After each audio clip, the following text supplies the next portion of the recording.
Hey, Jim Hoffman here for EMSSEO.com, and I've seen a lot of questions lately on Facebook, and I got a bunch of emails as well with people that are kind of worried about drugs and dosages, mainly on the National Registry exam. Now, I'm going to tell you why the NREMT stays away from drug dosages when it comes to exam. Now, I know that the NREMT exam, or any exam for that matter in EMS, can be super stressful, right? Not knowing what to expect and wondering if you're studying for the right content, it can make you crazy, right? Make you nuts. So I was actually looking at the transcript that I have for the NREMT computer-based exam presentation, and I thought it would be great to sort of share a small section of that to kind of help you get some understanding and even confidence when taking the NREMT exam. This is actually part of a bigger presentation called Conquering the NREMT, and there's a link below the video for that if you're interested. But I want to go over real quick the transcript here on this and pull out something when we talk about drug dosages, right? The transcript reads like this. If you're going to see between 70 and 130 questions from the registry. That's average, right?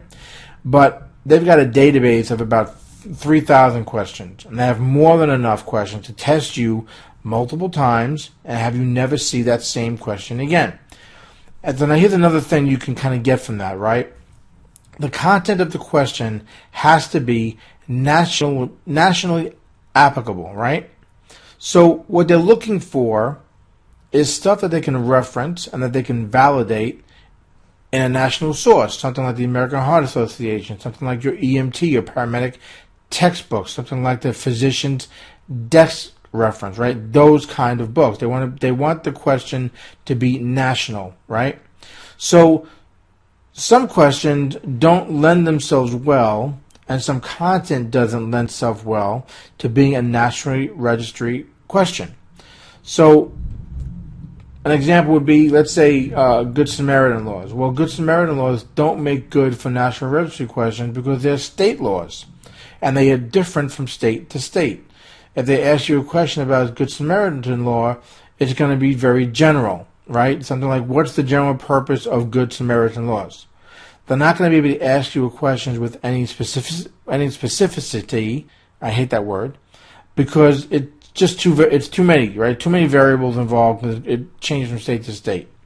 So now, again, we talk about drug dosages.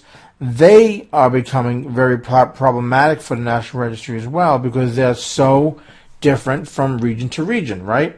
Even in one state, one part of the state might be different than another. The dose itself of drugs can be very standardized, right? Nitroglycerin, let's say. It's got a very standardized dose. But the dosing regimen and when you can give it, when you can't give it, is so different from state to state, or again, even county to county, that asking questions about the drug dosage ends up becoming problematic. So keep that in mind when you're studying for the National Registry test. The last place you want to study for the National Registry is your protocol book. Put that away, right? That's not going to help you with National Registry. You can learn the protocols after you get done with the National Registry test. It's way too regionally specific. So you want nationally specific content when you're studying and when you're preparing for the National Registry exam. Now here's another little tidbit you can get away from this too, is there's only one right answer. That's the way the test is designed. They can't throw you a question where if you choose A, it's right, or if you choose D, you're right. There's only one right answer. So having said that, there's 3 wrong answers.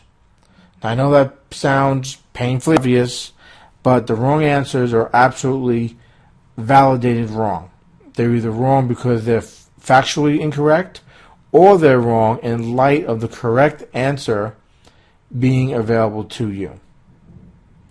Okay, so I don't want to get too into it. That's a big blurb from the transcript, but I hope it does shed some light for you and gets you thinking on the right track, especially that last sentence we talk about the right and wrong answers, right?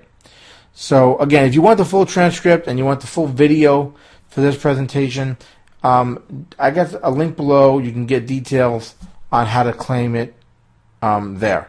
Okay, so that's it for me, guys, for this EMS SEO green room.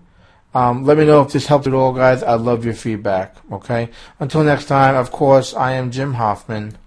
Stay safe.